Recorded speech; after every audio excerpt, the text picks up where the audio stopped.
I heard you question my stability. You think I'll fall just like a guillotine, but I am here to stay, won't look away. The storm is coming, so you better start running. No, you can't control, feel it in my bones. I'm coming for the, coming for the.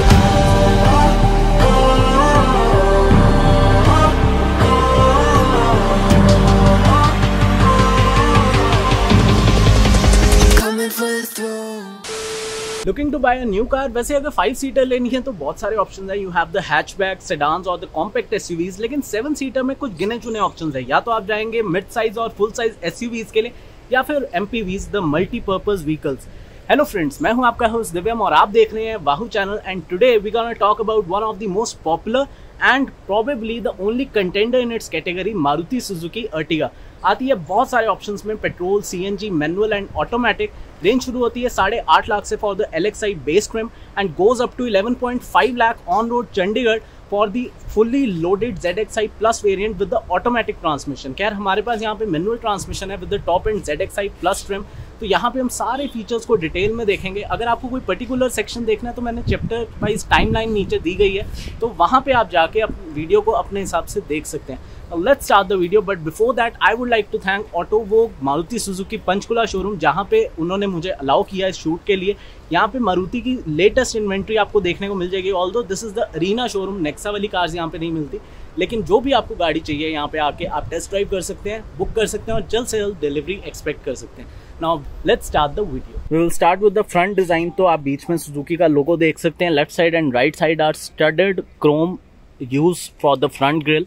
काफ़ी chrome का use किया, नया भी है और अच्छा भी लगता है। देन साइड में आएंगे तो आपको हेडलैम्प असेंबली मिल जाएगी। There is a complete projector setup inside, high beam, low beam and indicator सब कुछ एक ही हाउसिंग में देखने को मिलता है।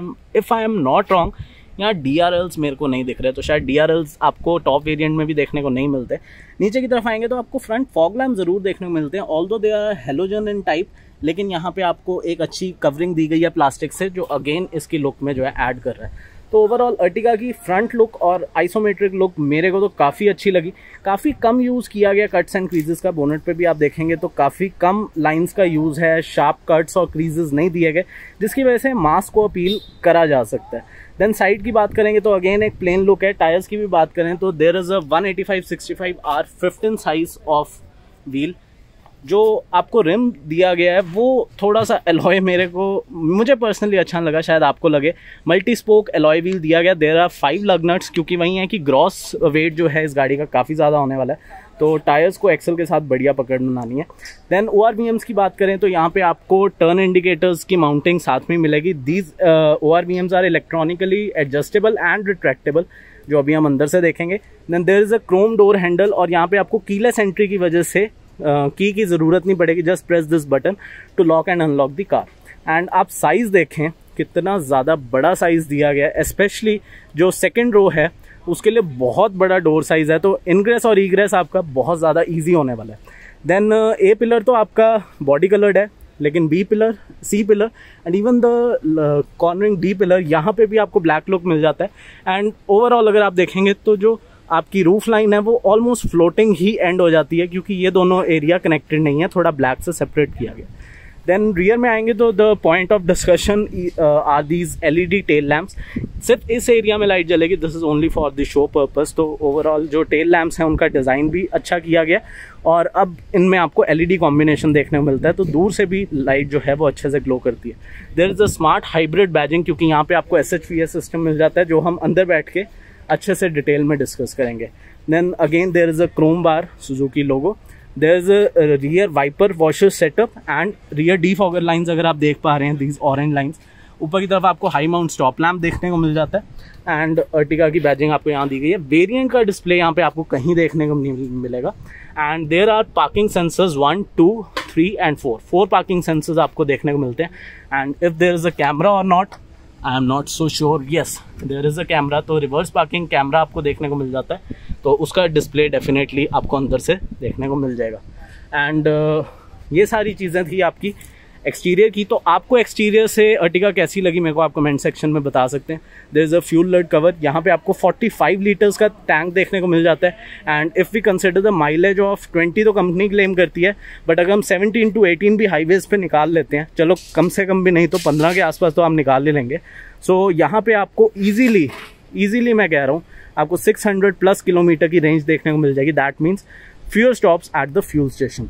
तो अब हम जो है अंदर चलते हैं और देखते हैं कि अर्टिगा हमें अंदर से कैसे लगती है। But before that, Ertiga uses मारुति's famous K15B smart hybrid 1500cc petrol engine, जिसकी पावर है 103 bhp and peak torque is 138 newton metres.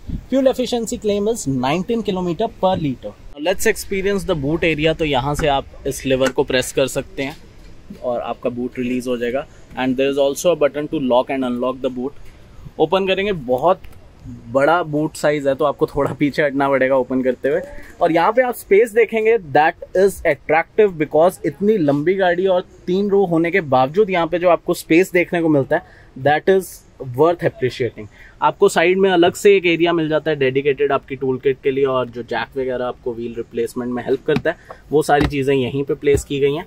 और यहाँ पे जो फ्लोर बोर्ड है उसको थोड़ा सा एडजस्टेबल रखा गया है। अगर आप देखेंगे तो ये बिल्कुल इसके साथ मैच करता है। तो अगर आप यहाँ पे कोई भी ब्रीफ केस या कोई भी सामान रख रहे हैं तो रखने में आसानी होती है।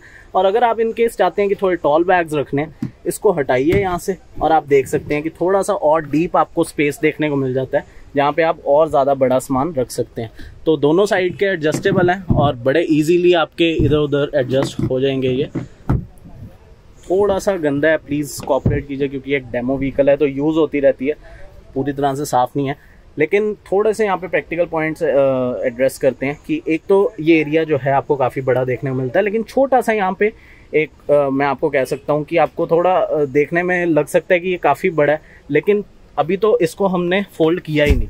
इसको फोल्ड करते ही जो आपको रूम मिलता है स्ट्रेट 500+ लीटर्स का आपको बूट स्पेस देखने को मिल जाता है। और सेकंड रो भी आप देख रहे हैं थोड़ी सी आगे की तरफ जो है वो पुश्ड है। अगर आप उसको भी पूरा फ्लोर डाउन कर देते हैं तो जो आपको बूट स्पेस देखने को मिलता है that is more than 800 litres I guess.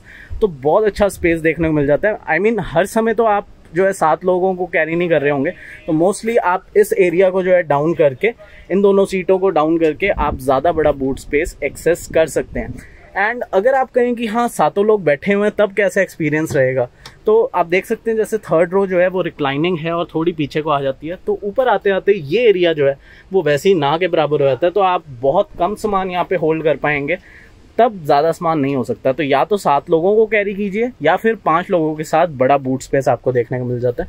So this is kind of adjustable, क्योंकि हर गाड़ी में आपको सब कुछ नहीं मिलेगा। या तो आप ज़्यादा लोगों को कैरी कर लीजिए या फिर आप सामान देख सकते हैं। तो यहाँ पे आई थिंक हमने टायर को नहीं देखा, तो टायर आई थिंक नीचे की तरफ होगा। यस, नीचे आपको जो है स्पेयर व्हील की माउंटिंग देखने को मिल जाती है। थोड़ा सा हैसल है उसको निकालना करना, बट कभी कभी करना होता है, सो दैट इज़ डूएबल। तो चलिए इसको बंद करते हैं और अब अंदर चलते हैं और देखते हैं कि अंदर बैठ के हमें अर्टिगा कैसी फील होती है। ना इससे पहले हम इंटीरियर्स के फीचर्स चेकआउट करें, पहले आप डैशबोर्ड का लुक देखिए। ये लुक मेरे को बहुत इंप्रेसिव लगा। जगह जगह आपको वुडन ट्रिम्स का इंसर्ट मिल जाएगा, वहाँ डोर्स पे भी है, स्टीयरिंग पे भी है, लेदर का ऑप्टिमम यूज किया गया। देन जो डैशबोर्ड का लेआउट है वो भी कॉन्ट्रास्ट थीम में रखा गया, ब्राउन एंड बेज कलर में, जो ओवरऑल इसके प्रीमियम फैक्टर को और इंक्रीज करता है। Now let's look at features one by one. तो सबसे पहले यहाँ से शुरुआत करते हैं। This is the driver side armrest. Now ये ड्राइवर के लिए है कि नहीं, आई एम नॉट सो श्योर, क्योंकि अगर आपकी हाइट मेरी तरह 5'7" या उससे भी कम है तो शायद ये आपके काम नहीं आएगा, क्योंकि सीट आप थोड़ा आगे करके बैठेंगे, जिसकी वजह से यहाँ पे आपका हाथ प्रॉपरली रेस्ट हो ही नहीं पाएगा। But if you are 6 feet और अबव तो डेफिनेटली आपके काम का है, क्योंकि आप यहाँ पे रेस्ट भी कर सकते हैं और गियर लेवर भी आपकी रीच में होगा। मेरे तो खैर ज़्यादा काम की ये चीज़ नहीं है। इसको खोल के भी देख लेते हैं। तो छोटा सा आपको स्पेस अंदर मिल जाता है, ज़्यादा बड़ा नहीं है, लेकिन छोटा मोटा सामान कीज़ वगैरह रखनी हो तो उसके काम आपके लिए आ जाएगा। अच्छा सा एक क्लिक साउंड का फीडबैक मिलता है बंद करते हुए, वो अच्छी चीज़ है। देन आगे हैंड ब्रेक दी गई है, जिसमें आपको क्रोम टिप का इंसर्ट देखने को मिल जाएगा। इसका भी ट्रैवल चेक कर लेते हैं। थोड़ा सा ज़्यादा है ट्रैवल, ऊपर खींचनी पड़ती है। ऑल्दो ये डेमो व्हीकल है तो आई एम ऑल्सो एज्यूमिंग कि ये थोड़ा सा यूज़ कर करके ऐसी हो जाती है, लेकिन ठीक है, ओवरऑल इसका जो फीडबैक है वो भी अच्छा, आपको पता लगता है कि हाँ हैंड ब्रेक अच्छे से एंगेज हो गई है। आगे की तरफ देखें तो आपको गियर लिवर मिल जाता है, जो कि टिपिकल गियर लिवर है मारुति सुजुकी का, आपको और भी गाड़ियों में देखने को मिलता है। 5 गियर्स विद द रिवर्स। तो इसका भी एक बार ही पैटर्न चेक कर लेते हैं।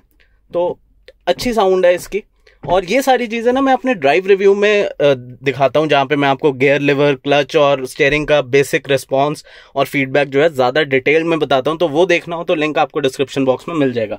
आगे की तरफ चलते हैं तो कप होल्डर्स दिए गए हैं 2, and this is cooled by the way. तो थोड़ा सा स्क्वेयरिश पैटर्न में है, तो ज़्यादा बड़े कप्स तो नहीं आ पाएंगे, लेकिन डिसेंट साइज के कप्स यहाँ पे आ सकते हैं। और आप इसको एसी की हेल्प से, जब आपका एसी ऑन होगा तो यहाँ पे भी विंड ब्लो होती है, जिसकी वजह से आपके कप्स थोड़े से गर्म या ठंडे, डिपेंडिंग ऑन आप कैसा एसी यूज कर रहे हैं, वो रह सकते हैं। आगे एक बहुत अच्छा स्पेस दिया गया, किसी भी साइज का मोबाइल फोन, वॉलेट और सामान आप यहाँ पे रख सकते हैं। देन 12 वोल्ट चार्जिंग सॉकेट, जहां से आप अपना मोबाइल फोन भी कनेक्ट कर सकते हैं और भी एक्सेसरीज कनेक्ट की जा सकती हैं।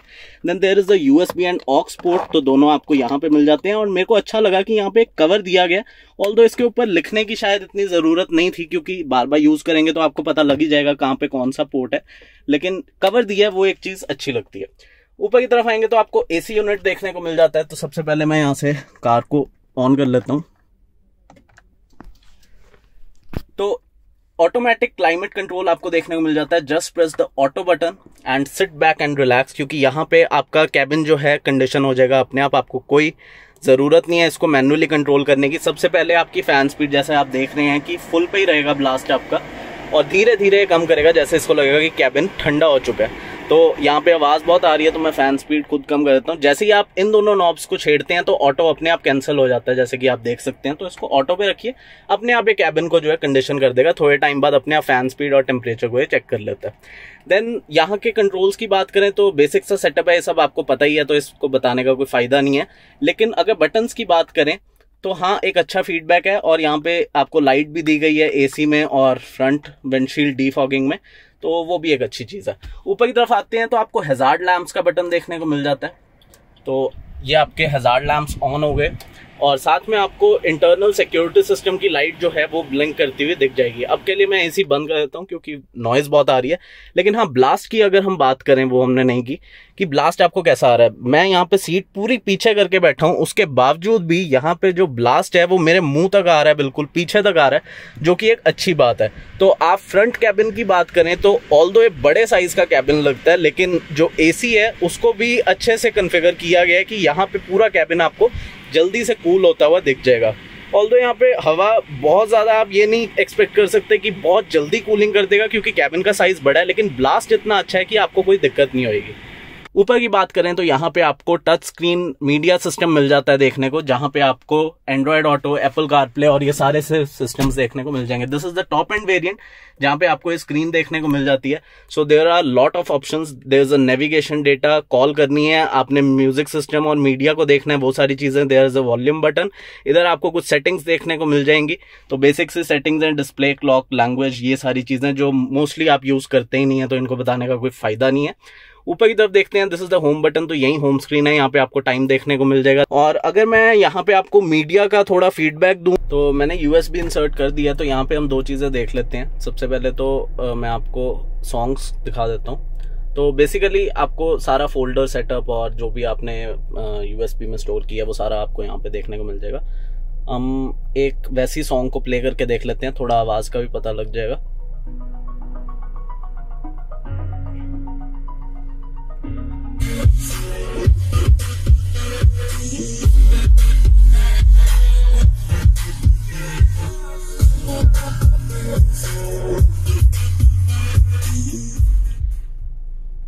तो मैं कहूँगा कि म्यूजिक सिस्टम बहुत वाव तो नहीं है, लेकिन डिसेंट है। आपको जो बेसिक सा म्यूजिक सिस्टम देखने को मिलता है वो सारा कुछ आपको देखने को मिल जाएगा।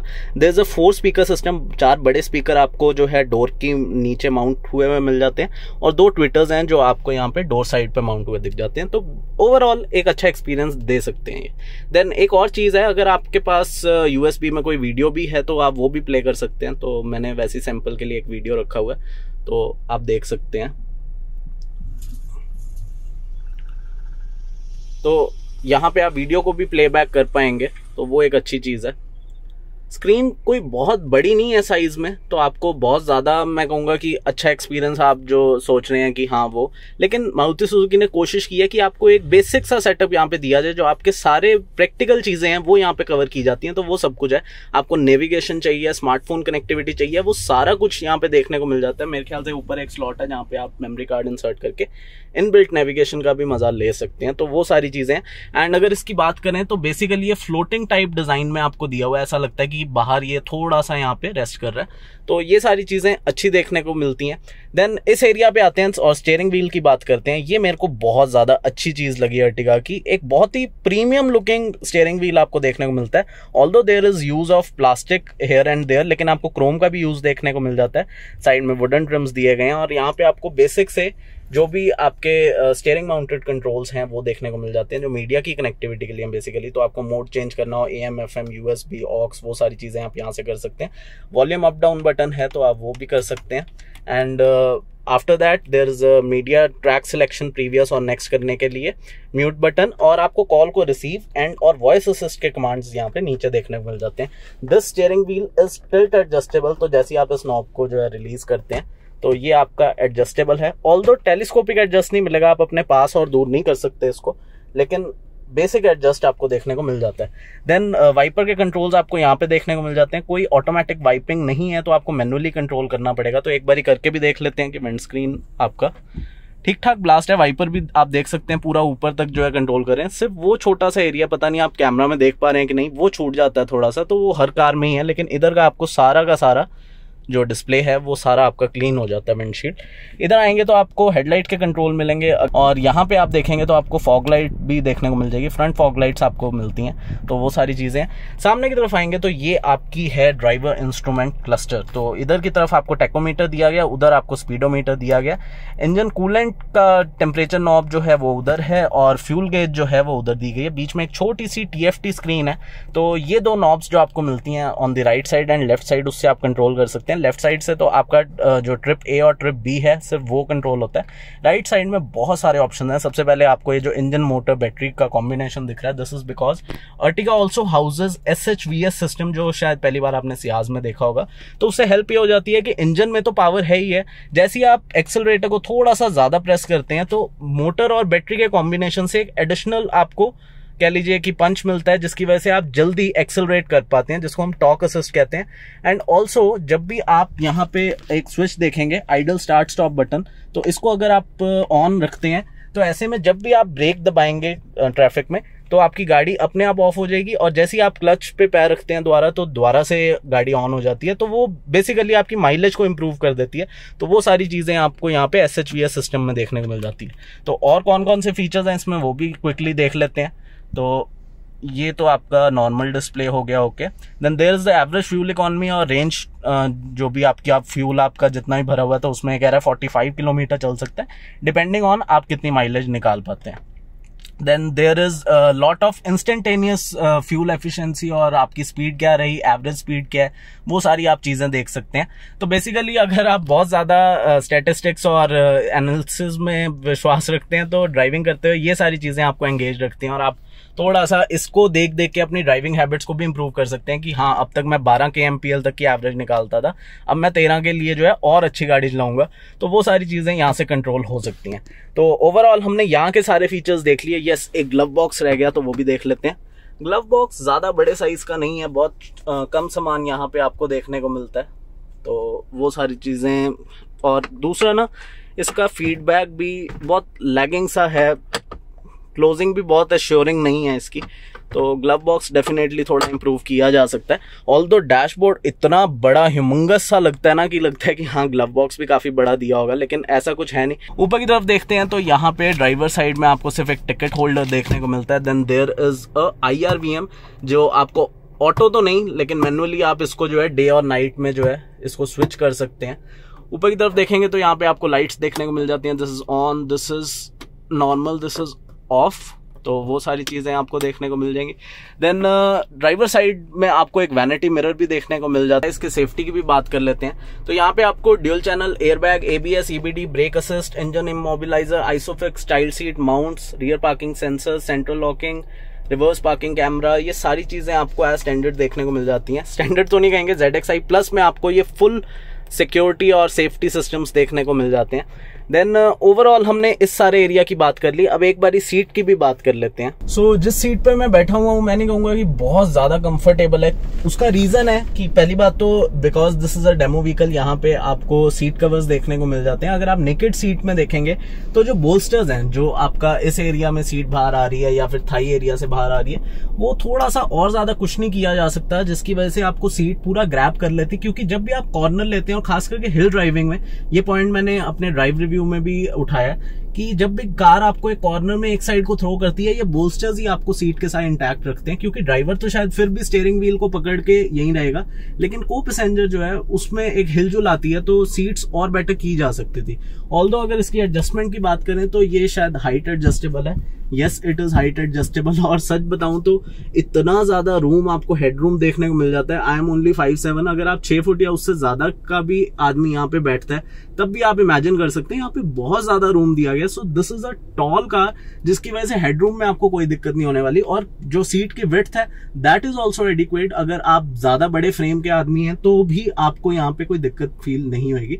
तो overall in that aspect seat अच्छी है, लेकिन थोड़ी सी कुशंस और बढ़ सकते थे बोल्स्टर्स एरिया में, तो ये ज्यादा अच्छी लगती है। अब पीछे चलते हैं और एक्सपीरियंस करते हैं कि सेकंड रो और स्पेशली थर्ड रो वो क्या प्रैक्टिकल है कि नहीं। नाउ सबसे पहली बात तो यही है कि डोर का फ्रेम ही इतना ज्यादा बड़ा है और कार में ग्राउंड क्लियरेंस भी कोई बहुत ज्यादा नहीं है, जिसकी वजह से चढ़ना और उतरना बहुत आसान हो जाता है। तो आप यहाँ पे अगर बैठते हैं, now if I talk about the second row experience, तो ये मेरे को फ्रंट रो से भी ज्यादा कंफर्टेबल लग रही है। उसके कुछ रीजंस हैं। पहली बात तो ये थोड़ा फ्लैट टाइप है, तो यहाँ पे आपको और एक रूम मिल जाता है अपनी शोल्डर्स को भी रेस्ट करने का। हेडरेस्ट जो है आपके एडजस्टेबल टाइप है, तो उनको आप एडजस्ट कर सकते हैं, जो कि बहुत अच्छी बात है। सेकंड रो में भी आपको एडजस्टेबल दिए गए हैं, और इवन अगर आप पीछे देख पा रहे हैं तो थर्ड रो में भी एडजस्टेबल है। ये एक अच्छी चीज है, क्योंकि इनकेस पीछे से कभी कोई कार हिट करती है तो ये हेडरेस्ट ही है जो आपको व्हिप्लैश इंजरी या नेक इंजरी होने से बचाते हैं, तो वो एक अच्छी चीज है। नाउ इस सीट को मैं रिक्लाइन कर सकता हूं, तो मैंने यहाँ पे एक लेवर को पुल किया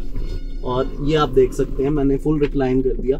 तो लेट्स सपोज आप एक लंबे रास्ते पे जा रहे हैं और आपने इसको रिक्लाइन कर दिया, बिलीव मी जो कंफर्ट आपको फील होगा वो हर गाड़ी में फील नहीं होता। And also considering the wheel base of this car, ये कार आपको स्ट्रेट लाइन स्टेबिलिटी में भी हेल्प करने वाली है। ऑल्दो ये सारी चीजें ड्राइव रिव्यू में अलग से मेंशन की होंगी, लेकिन मैं आपको वैसे एक अंदाजा दे रहा हूं कि एक लॉन्ग ट्रिप में ये गाड़ी जो आपको कंफर्ट देने वाली है दैट इज अनमैच्ड। ये चीज आप एक्सपीरियंस तभी कर सकते हैं जब आप एक लॉन्ग रूट पे जाएंगे। टेस्ट ड्राइव तो आप वैसी सिटी में ले लेंगे अर्टिगा की, वो बात अलग है, लेकिन यू कैन बिलीव मी कि ये गाड़ी आपको बहुत कंफर्टेबल लगने वाली है, specially in the second row. और यही एमपीवीज की खासियत है कि आपको ये एक ऐसा एक्सपीरियंस देती है कि ड्राइवर आपके लिए गाड़ी चला रहा है और आप आराम से लॉन्ग रूट पे पीछे बैठे हुए एंजॉय कर रहे हैं। देन ऊपर की बात करें तो यहाँ पे आपको डेडिकेटेड सेकंड रो के लिए एयर कंडीशनिंग देखने को मिल जाती है। फैन स्पीड आप यहाँ से कंट्रोल कर सकते हैं। And this is not something कि यहाँ से आप फैन स्पीड को जो है फर्स्ट सेकंड थर्ड पे करते हैं तो उधर से ब्लास्ट कम होगा। No, there is a separate system given in this car.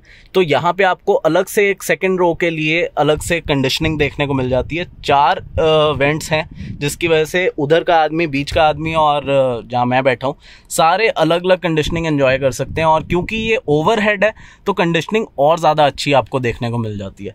और यहाँ पे अगर बात करें तो छोटा सा आपको एक चार्जिंग सॉकेट दिया गया है, तो अगर आपको मोबाइल फ़ोन चार्ज करना है तो यहाँ पे आप एक्सेसरी का यूज़ कर सकते हैं। Then there is a small area जहाँ पे आप अपना फ़ोन डेफिनेटली या छोटा मोटा सामान और रख सकते हैं। अगर फ्लोर की बात करें तो ऑलमोस्ट फ्लैट टाइप है, और अगर ये सीट जैसे मेरे हिसाब से आगे हुई है, तो अगर मैं देखूं तो सेकंड रो में काफ़ी ज़्यादा लेग स्पेस देखने को मिल रहा है। Although this seat is adjustable, इसको मैं आगे भी लेके आ सकता हूं। तो ये तो आपकी एडजस्टमेंट के लिए। अब जैसे आप देख रहे हैं कि ये वाला जो सीट है वो पूरा पीछे को है और ये आगे को है, तो लेग रूम डेफिनेटली आपका कम होता है। लेकिन एडजस्टेबल क्यों रखा गया? फर्स्ट, आपने अभी थर्ड रो में जाना है तो उसके लिए मैं आपको दिखाऊंगा कि कैसे इसी सीट को आप एडजस्ट करके थर्ड रो में एंट्री लेते हैं। दूसरा, अगर थर्ड रो में कोई लंबा आदमी बैठा और यहाँ पे थोड़ा छोटा आदमी बैठा, जो कि ऑब्वियसली केस नहीं होता, बट इन केस होता है, तो आप इसको एडजस्ट कर सकते हैं। डोर साइड पे तो आपको कुछ खास एलिमेंट्स नहीं मिलेंगे, सिर्फ एक विंडो को रोल अप और रोल डाउन करने का फीचर है, लेकिन इधर शायद मैं आपको नहीं दिखा पा रहा, मैं उस साइड से दिखाता हूँ।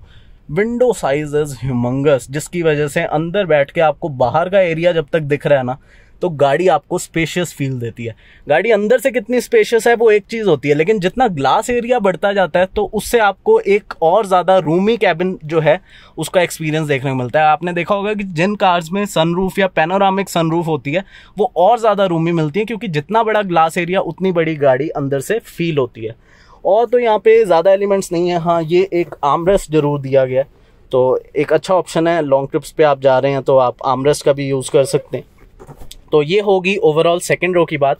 अब हम थर्ड रो में एंटर करते हैं और देखते हैं कि वहाँ पे हमें क्या एलिमेंट्स देखने को मिलते हैं। तो आपको इसी को इस लेवर से पुल करना पड़ेगा। ये हमने गिराई सीट, इसको किया पूरा आगे पुश। अब ये सीट पूरी आगे होगी है और आपको इतना सा रूम मिल रहा है अंदर जाने के लिए, लेकिन वही बात है ना कि ग्राउंड क्लियरेंस ज़्यादा नहीं है, तो फ्लोर बोर्ड जो है वो थोड़ा आपकी रीच में है, तो इजीली आप यहाँ से अंदर आके इधर बैठ सकते हैं। डोर को कर देते हैं हम बंद, सीट को कर लेते हैं हम पीछे। तो यहाँ पे अब थोड़ा बहुत इशू आपको देखने को मिलता है। मैं अगेन आपको यहाँ से दिखाता हूँ। हेडरेस्ट आपके अगेन एडजस्टेबल हैं, तो मैं इसको भी पकड़ के एडजस्ट कर लेता हूँ। लेकिन आप लेग रूम देखेंगे ये थोड़ा सा टाइट है, एंड ऑल्सो अगर आप ये देखें कि जो थाइज हैं वो भी प्रॉपरली रेस्ट नहीं कर रही हैं, तो सीट थोड़ी सी उठी हुई दिखती है। मैं आपको दूसरे एंगल से दिखाता हूँ। Now this is the third row. आप देखेंगे कि हेडरूम कितना कम हो चुका है। फर्स्ट रो में मैंने आपको दिखाया था कितना ज्यादा था, इवन दो सीट की हाइट पूरी भी ऊपर कर लो तब भी काफी ज्यादा था, लेकिन पीछे उतना ज्यादा नहीं है। सो आई एम एक्सपेक्टिंग कि जो लोग 6 फुट या उससे ज्यादा हाइट वाले हैं उनको थोड़ा थर्ड रो में प्रॉब्लम हो सकती है। Not only because of the headroom, also because of the leg room. यहाँ पे आप देखेंगे कि मेरी लेग्स थोड़ी उठी हुई हैं, तो थाई को प्रॉपर सपोर्ट नहीं मिल रही। मेरी थाइज को तो ऑलमोस्ट आप कह लीजिए कि 90% सपोर्ट मिल रही है, लेकिन जिनकी लातें और लंबी हैं वो और ऐसे करके बैठेंगे, तो जब थाई को सपोर्ट ही नहीं मिलेगी तो कंफर्ट नहीं रहता। एंड ऑल्सो अगर आप लेग रूम देखें दैट इज ऑल्सो मिनिमल। अभी तो मैंने इस सीट को आगे किया हुआ है, तो अगर आगे किया हुआ है तो ये हाल है, अगर इसको पीछे कर दें तो डेफिनेटली यहाँ पे रूम नहीं बचता। लेकिन पुरानी वाली अर्टिगा से अगर कंपेयर करें, ये कैबिन जो है थर्ड रो का जो एक्सपीरियंस है वो काफी हद तक अच्छा हुआ है। और मैं कहूंगा कि अगर आप ज्यादा हाइट के नहीं है तो आप फिर भी इसको अभी प्रैक्टिकल कह सकते हैं। काफी गाड़ियों में तो ये नाम का थर्ड रो दिया हुआ है वो प्रैक्टिकली यूजेबल है ही नहीं। और अच्छी चीज ये है कि थर्ड रो भी आपको रिक्लाइनिंग फीचर के साथ मिलती है। तो ये मैंने लिवर को किया पुश और मैं पीछे होके बैठ गया। अब मेरी थाइस को भी एक बेटर सपोर्ट मिल रहा है और रिक्लाइन एंगल की वजह से कंफर्ट इंक्रीज हो जाता है। तो अगर सेकंड रो वाला आदमी थोड़ा सा एडजस्ट कर ले, आगे कर ले अपना सीट को, क्योंकि वहां पे लेग रूम काफी है, तो थर्ड रो में भी आप एक अच्छा एक्सपीरियंस देखने को आपको मिल सकता है। तो लॉन्ग ट्रिप्स पे 1 2 3 4 5 6 7 सीटर कार है। 7 सीटर का एक प्रैक्टिकलिटी अर्टिगा होल्ड करती है, एंड दैट मेक्स इस the only MPV in the segment जो आप चूज कर सकते हैं एक 7 सीटर में। ऑल्दो और बहुत सारे ऑप्शंस हैं, लेकिन जो प्रैक्टिकलिटी और जो कंफर्ट अर्टिगा आपको ऑफर कर रही है वो हर गाड़ी ऑफर नहीं करती। सो थर्ड रो में ज्यादा नहीं, आपको एक कप होल्डर देखने को मिल जाता है। This is a decent size, और यहाँ पे आपको एक चार्जिंग सॉकेट अलग से देखने को मिल जाता है। तो एक चार्जिंग सॉकेट हमने आगे देखा था, देन सेकंड वहां पे सेकंड रो में देखा था, और थर्ड आपको यहाँ पे देखने को मिल रहा है। So lot of charging sockets. और अगर आप कह रहे हैं कि इस साइड भी होगा, नहीं वहां नहीं है, वहां सिर्फ आपको एक कप होल्डर देखने को मिल जाता है। And this glass area again मैं आपको उस साइड से ही दिखाता हूँ। तो आप ग्लास एरिया देखेंगे बहुत बड़ा नहीं है, लेकिन थर्ड रो के हिसाब से ठीक है, क्योंकि मोस्टली आपकी नज़र आगे है और ये ग्लास एरिया तो बड़ा है ही है, तो आपको यहाँ से व्यू जो है अच्छा देखने को मिल जाता है। ऊपर की तरफ बात करें तो शायद ये रहेगी थी, यहाँ पे आपको बीच में भी इन कैबिन लैम्प देखने को मिल जाता है, तो वो एक अच्छी चीज़ है। बाकी तो पीछे की तरफ ज़्यादा कुछ फीचर्स नहीं है। हेडरेस्ट मैंने आपको बता ही दिया, आपको एडजस्टेबल टाइप मिलते हैं, और सीट बेल्ट्स भी आपको दी गई हैं, that is also a good point. तो ओवरऑल सेफ्टी का भी ध्यान रखा गया। एंड वही बात है, मारुति और कुछ दे ना दे, आपको इतने प्रैक्टिकल फीचर्स तो दे ही देती है कि आप अपनी गाड़ी के साथ एक अच्छा टाइम स्पेंड कर सकते हैं। और अच्छी बात है, अब मैं सेकंड रो को खुद यहाँ से ऐसे पुश करूंगा, दरवाजा खोलूंगा और मैं खुद निकल सकता हूँ। मेरे को किसी की हेल्प की जरूरत नहीं है कि भाई कोई आएगा तो मेरे को निकालेगा, तो वो एक अच्छी बात लगती है। तो these were my impressions about the car Ertiga. मेरे हिसाब से परफॉर्मेंस और प्रैक्टिकलिटी दोनों का एक परफेक्ट कॉम्बिनेशन आपको अर्टिगा में देखने को मिल जाता है। तो 10 लाख में ये गाड़ी आपके लिए बहुत अच्छा एक कॉम्बिनेशन लेके आती है। आपको अर्टिगा कैसी लगी, आप ओन करते हैं तो आपका एक्सपीरियंस कैसा है, नीचे कमेंट सेक्शन में लिख के बताइए। वीडियो अच्छा लगा हो तो लाइक शेयर एंड सब्सक्राइब करना, और मैं आपसे जल्द मिलता हूँ फिर एक नई वीडियो में। Till then bye.